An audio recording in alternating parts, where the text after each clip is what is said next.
And I'll bring up our host for tonight, a good friend of mine. You've seen him on Comedy Central, Access TV, and Sirius XM Radio. And he holds the honor of being the first person to be pranked with Too Much Tuna on Comedy Central by Nick Kroll and John Mulaney. Please put your hands together for our host tonight, Jeffrey Gurian. Keep it going for John and Johnny, everybody. Come on, let me hear it. Yeah, but I don't know if they mentioned this yet, but you guys are the most important people here. We tried this once without an audience. Fucking sucked. The worst. The absolute worst. I'm sorry if I seem a little nervous. I'm not used to working for such a big crowd. I've been nervous since I was a kid. I've had a stomach ache since 1964. I wasn't even born till 66. Very exciting to be here. It's a very exciting night, I was going to say, and I wish I could have been here, but unfortunately I'm out of town. Is that too weird? I don't know. I did that one night. I said to the audience, I wish I could have been here tonight, but unfortunately I passed away this morning. And the guy in the front was trying to figure that out. I heard him say to his friend, what is he, a ghost?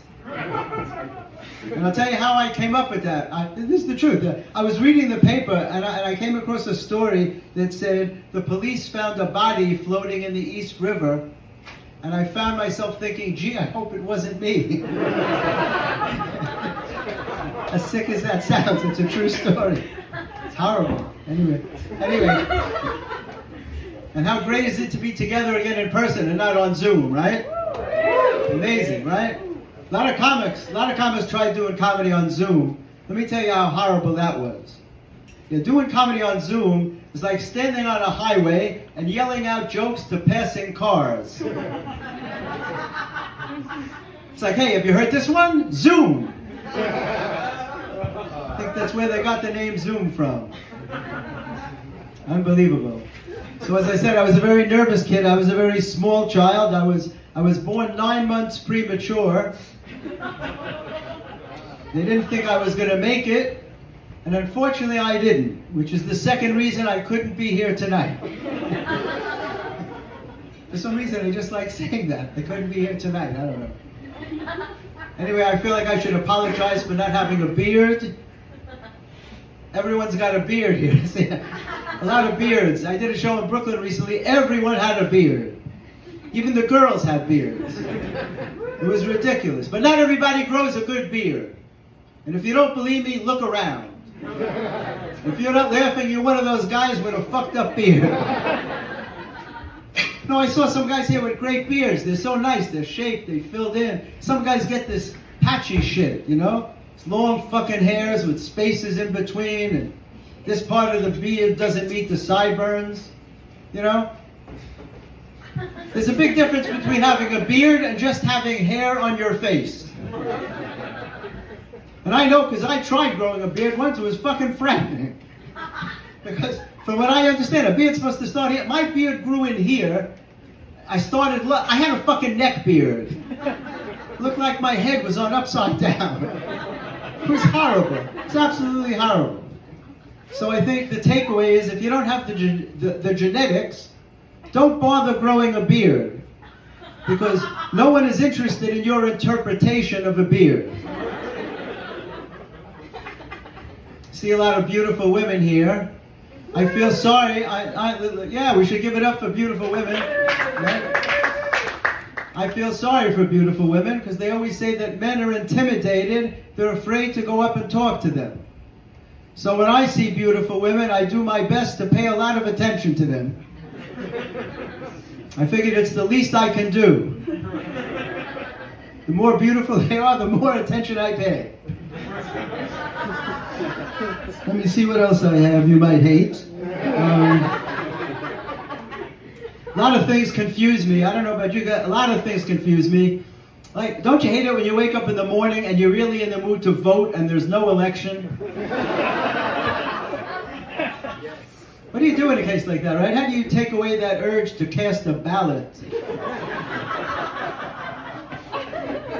A lot of things confuse me. You know that night when you're supposed to turn your clocks ahead an hour at 2 a.m.? What are you supposed to meet somebody at 2 a.m.? What time do you show up? At 1:59, you're still a minute early.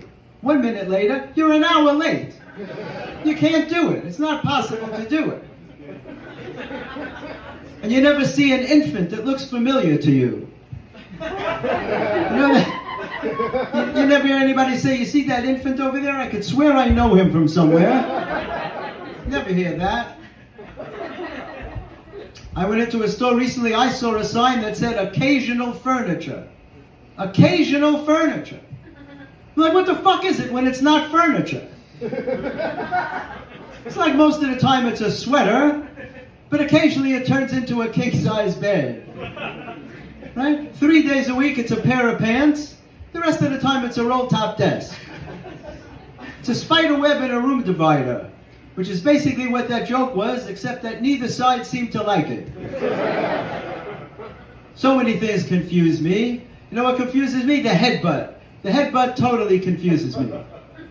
How come only the guy receiving the headbutt gets hurt, and not the guy using his head like a fucking hammer? What is there, some secret agreement in the headbutt community that only one guy gets hurt at a time? Giving some guy a headbutt makes no sense. It's like shooting yourself, hoping to get the guy behind you. And now, I don't know if you've heard on the radio, every commercial, buy gold, right? Buy gold. And they're telling everyone to buy gold. What am I supposed to fucking do? Walk around with a bag of gold? Walk into a bodega, try to pass myself off as a prospector? Yeah, I'm just moseying through town. You have change of a doubloon? That's not going to be good. I went to buy a new car recently. I went to every dealership. The guy couldn't wait to tell me how fast the car gets to 60. Like, what's the hurry to get to 60? That's supposed to be as fast as you're allowed to go. Right? One guy says, this car gets to 60 in 3 seconds. Another guy, this car gets to 60 in 6 seconds. I'm like, I got a 7-hour trip.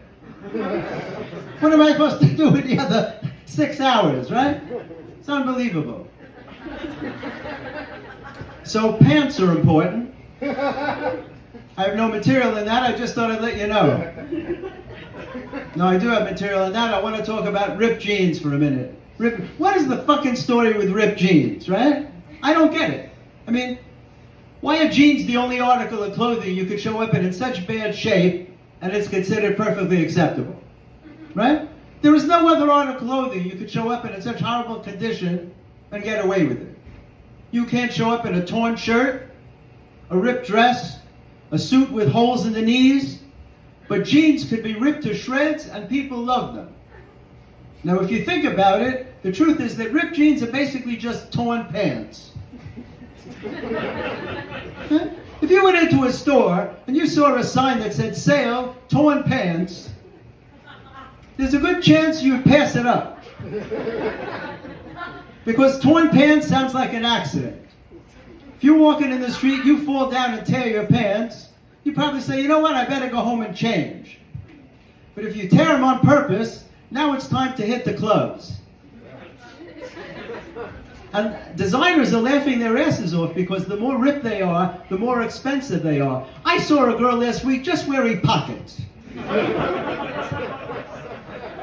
That's all that was left. Both legs were completely gone, just pockets. $1,000. Poor people could never wear ripped jeans. They can't afford them. Soon it'll be like the old-time children's story, The Emperor's New Clothes. You'll be completely naked and people will be like, hey, great jeans. Let me leave you on this. I look out, I see a very diverse crowd. All white people. So, no, but I don't care where you're from. Everybody's got a different background, but we all have similar traits in common. As people, we tend to exaggerate. You think about it. How many times have you gotten that call from a friend who tells you he was almost killed, but he wasn't even hurt? Right? Almost killed. He has the balls to say he was almost killed, doesn't have a scratch on him. And they all have some weird story, and it all ends the same way. And one more inch, and I would have been killed. Like, what the fuck are you exaggerating for? If you're going to tell people you're almost killed, at least have the decency to be severely injured. Or else it diminishes the severity of the story, right? It's like saying, I almost had sex with this chick last night. Really? How far'd you get? Well, I called her and she wasn't home. But if she had been home, I would have totally nailed her. Which is a very romantic expression, used mostly around Valentine's Day. I would have nailed her. And it had to be created by a guy, and I'll tell you how I know that it had to be created by a guy, because only a guy would be fucked up enough to compare the act of having sex with a woman to hammering a nail into a piece of wood. You will never hear two women use that expression. You never hear one girl say to another, how was your date last night? Great. Did he nail you? You'll never hear that. And if you do hear that, change who you're hanging out with, because it's a bad crowd. Not like you guys. You've been a great crowd. Thank you so much, Jeffrey Gurian. Follow me on Instagram at Jeffrey Gurian.